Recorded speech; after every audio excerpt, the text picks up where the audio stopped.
Hello guys, welcome back to N prep.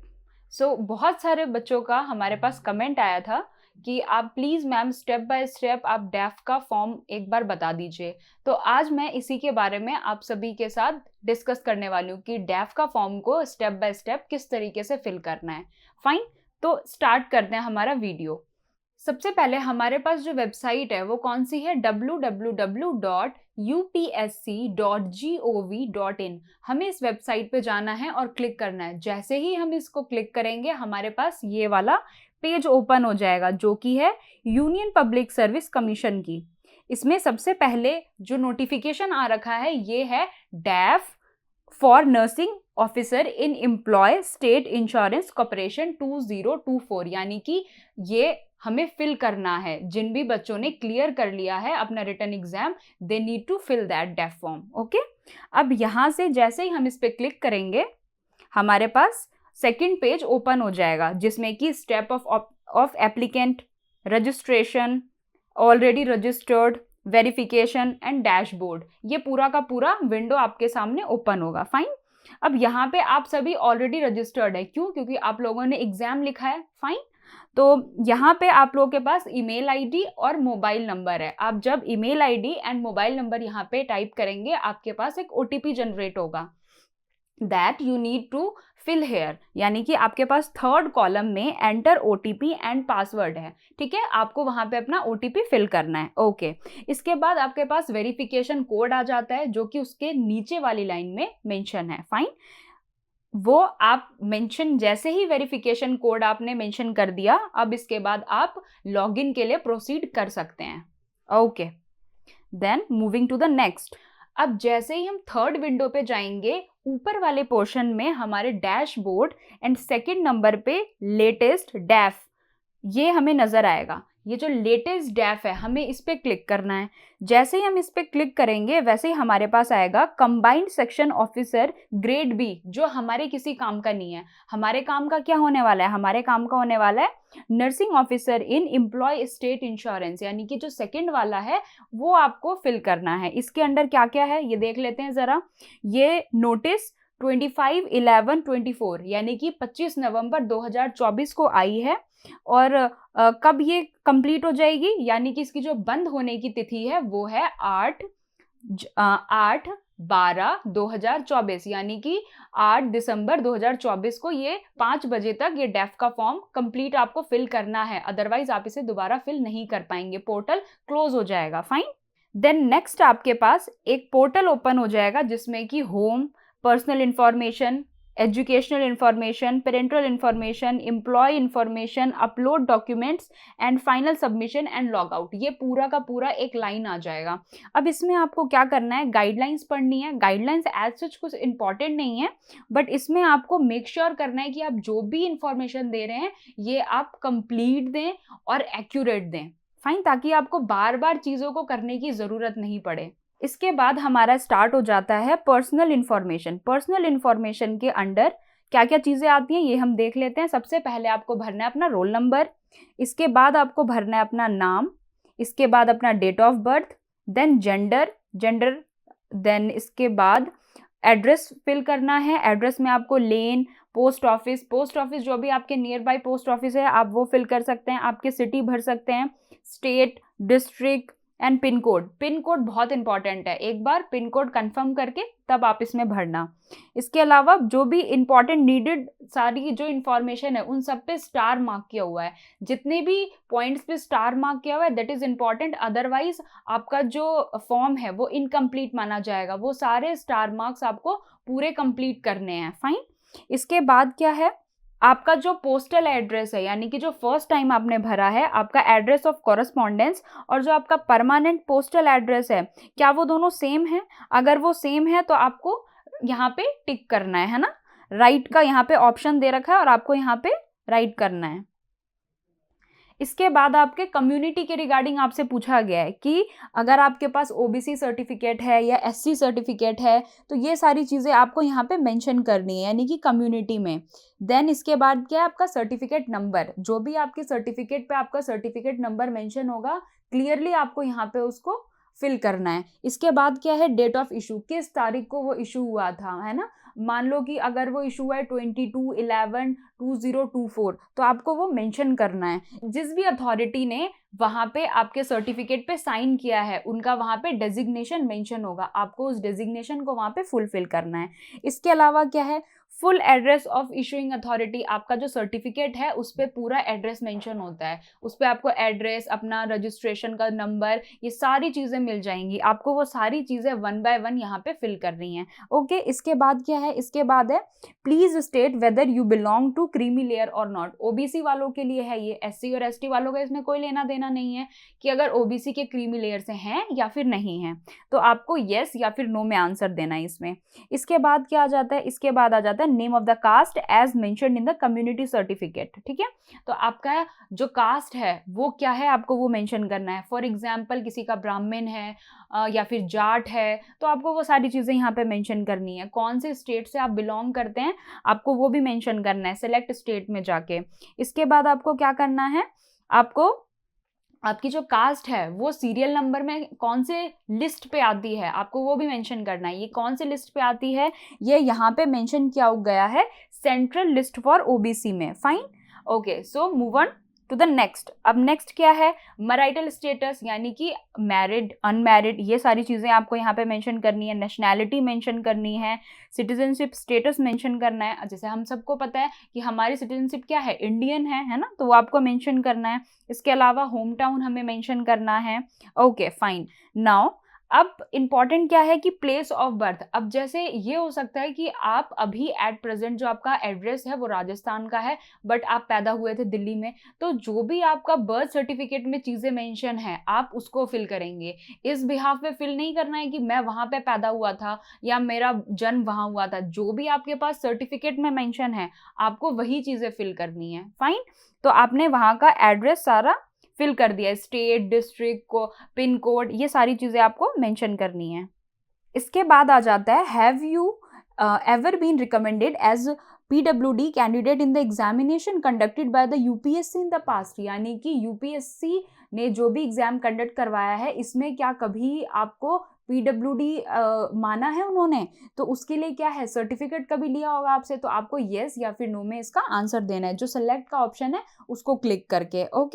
Okay, इसके बाद क्या है, इफ येस, अगर आपका आंसर येस होने वाला है तो आपको मेंशन करना है कि कौन सा ईयर था, एग्जाम क्या था और आपका उस ईयर में रोल नंबर क्या था, जो भी आपने वो एग्जाम दिया था यूपीएससी के थ्रू।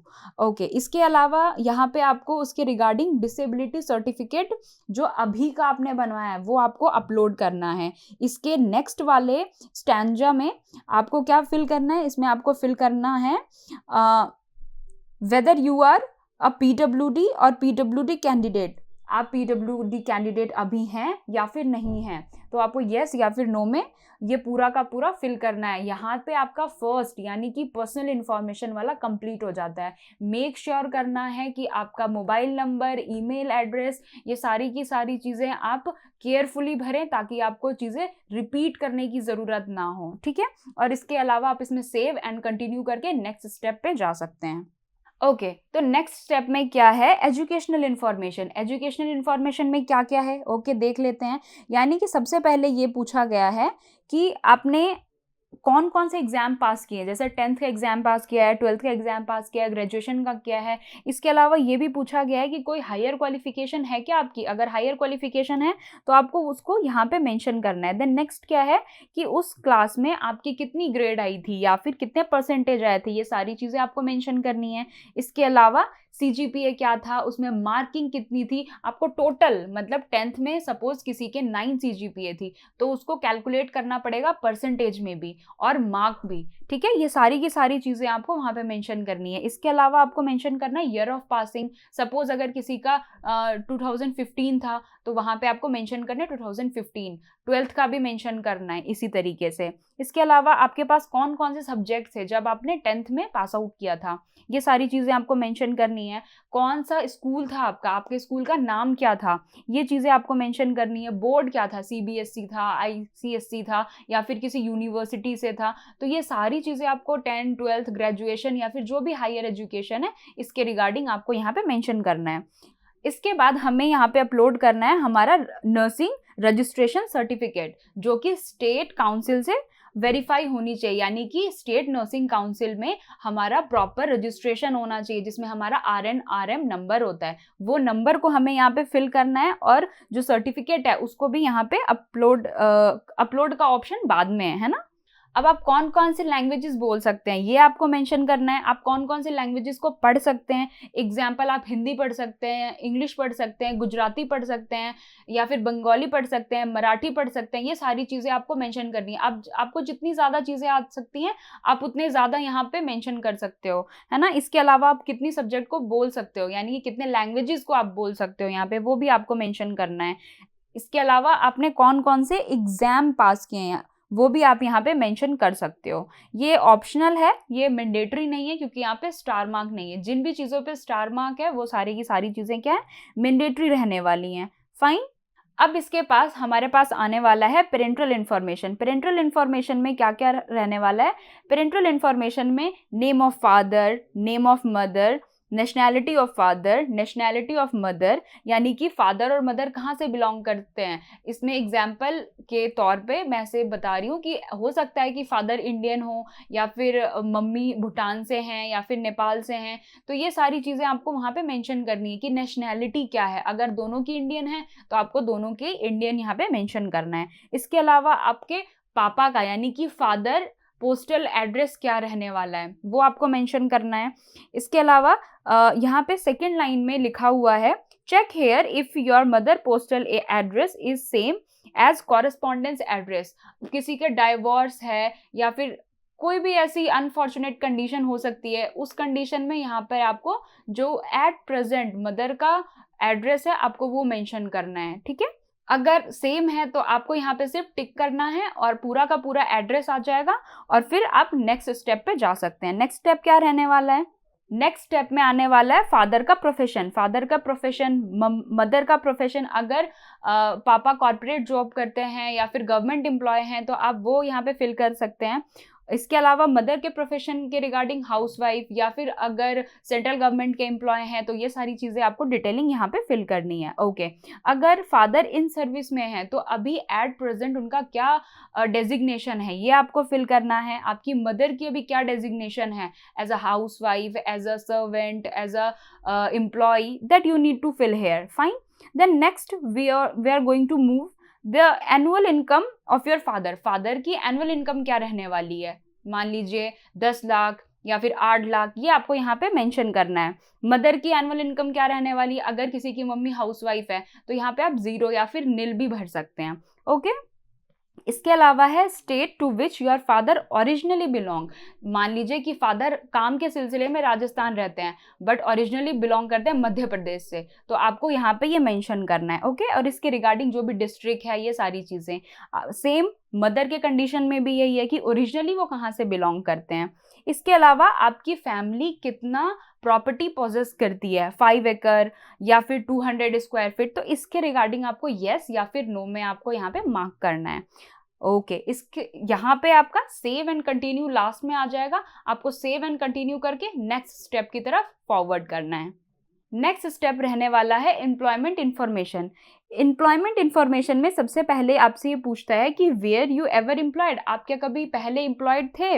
आप अगर आपने काम किया है तो आपको यस भरना है, नहीं किया है तो नो। इसके अलावा आपने कभी पब्लिक सर्विस कमीशन और स्टाफ सिलेक्शन कमीशन के एग्ज़ाम में कभी सिलेक्शन लिया है? अगर हाँ या ना, या उसके अकॉर्डिंग आपको यहाँ पे फिल करना है, ठीक है। आपकी स्कॉलरशिप्स क्या क्या हैं और आपके एनसीसी में क्या पोजीशन थी, वो सारी चीज़ें आप यहाँ पे फिल कर सकते हैं, but that is totally optional. अगर आपका मन है तो आप यहाँ पे फिल करेंगे, नहीं तो आप इसको स्किप कर सकते हैं। इसके अलावा एक्स्ट्रा करिकुलर एक्टिविटीज़ में आप क्या इंटरेस्ट रखते हैं, जैसे कि पेंटिंग हो गया या स्पोर्ट्स में, इसके रिगार्डिंग आप यहाँ पे फिल कर सकते हैं। देन नेक्स्ट सेव का ऑप्शन आ रहा है, आप यहाँ पे सेव करके आगे फॉरवर्ड नेक्स्ट स्टेप यानी कि डॉक्यूमेंट अपलोड की तरफ जा सकते हैं। Fine. Okay. Then moving to the next यानी कि डॉक्यूमेंट अपलोड। डॉक्यूमेंट अपलोड में हमें इस बात का ख्याल रखना है कि 200 DPI के स्केल पे होनी चाहिए या फिर 1 MB की फाइल होनी चाहिए। आपको कन्वर्टर के मदद से यहाँ पे कन्वर्ट कर लेना है और अपनी जो PDF फाइल है उसको 1 MB का रखना है, ताकि ये वहां पे जाके करप्ट ना हो जाए फाइल, या फिर उनको ओपन ही ना हो फाइल, है ना। यहाँ पे अपलोड ही 1 MB पे ही होने वाली है। अब इसमें कौन कौन से डॉक्यूमेंट रहने वाले हैं? डॉक्यूमेंट सबसे पहले चाहिए आपको डेट ऑफ बर्थ प्रूफ, यानी कि आप अपना 10th का मार्कशीट यहाँ पे डाल सकते हैं। इसके अलावा अगर आपका एज रिलैक्सेशन के रिगार्डिंग कुछ भी ऐसा है कि आपको एज रिलैक्सेशन आपने मांगा है, तो फिर आप यहाँ पे एज रिलैक्सेशन से जो सपोर्टिंग आपके सर्टिफिकेट है, आप यहाँ पे स्कैन करके उसे अपलोड कर सकते हैं। 3rd नंबर पर है EWS या फिर SC, OBC, ये सारी सर्टिफिकेट आपको स्कैन करके अच्छे से, जो कि विजुअली दिखें, आपको 1 MB फॉर्मेट में यहाँ पे अपलोड करनी है। इसके अलावा PWD यानी कि फिजिकली हैंडीकैप्ड अगर हैं तो उसके रिगार्डिंग यहाँ पे next form scan copy certificate की लगानी है। इसके अलावा educational qualification including recognised letter, यानी कि आपका अगर डिग्री नहीं आया है तो उसके रिगार्डिंग कोई भी सपोर्टिव डॉक्यूमेंट होंगे, वो सारी चीज़ें यहाँ पे आपको एजुकेशनल सर्टिफिकेट को सपोर्ट करने के लिए लगानी है। इसके बाद है अंडरटेकिंग, यानी कि scan copy for documentary proof in support of service status and land holding, यानी कि आपका जो non creamy layer, creamy layer के अकॉर्डिंग जो सारी चीज़ें आ जाती हैं वो आपको यहाँ पे डालनी है। इसके अलावा आपको scan copy of nurse and midwifery का जो हमारा सर्टिफिकेट है इसको अपलोड करना है। And last but not least आपको क्या करना है, scan copy for certificate to the effect that person concern has limited to right in support of claim. मतलब अगर कोई भी लिख नहीं सकता या फिर कुछ इस तरीके की उसकी प्रॉब्लम है, फिजिकली हैंडीकैप्ड है, तो उसके सपोर्ट में अगर कोई भी क्लेम किया हुआ सर्टिफिकेट है तो आपको यहाँ पे उसको फुलफिल करना है। सो ओवरऑल इन दिस हमें पूरा का पूरा जो अपलोड करना है, स्कैन करना है सारी की सारी चीज़ें और अपलोड कर देनी है। बट हमें मेक श्योर करना है कि 1 MB की हमारी सारी फाइल होनी चाहिए, ब्लरी कॉपी नहीं होनी चाहिए, प्रॉपरली विजुअल होनी चाहिए। इसके साथ लास्ट हमारा आ जाएगा फाइनल सबमिशन। फाइनल सबमिशन में कुछ इस तरीके का हमें नज़र आएगा। यहाँ पे हमें जाना है और अगर आपने कुछ भी चीज़ें आपको लग रही है कि नहीं मुझे एक बार रीचेक कर लेना चाहिए, तो आप एक बार वापस जाके रीचेक कर सकते हैं। बट आपको मेक श्योर करना है कि फाइनल सबमिशन के बाद आप इसे वापस चेंज नहीं कर सकते, तो इसीलिए आप बिल्कुल इंश्योर होके फाइनल सबमिशन कर सकते हैं और फिर यहाँ पे ही आपका जो फॉर्म है ये पूरा कंप्लीट हो जाएगा। Thank you. Subscribe our channel.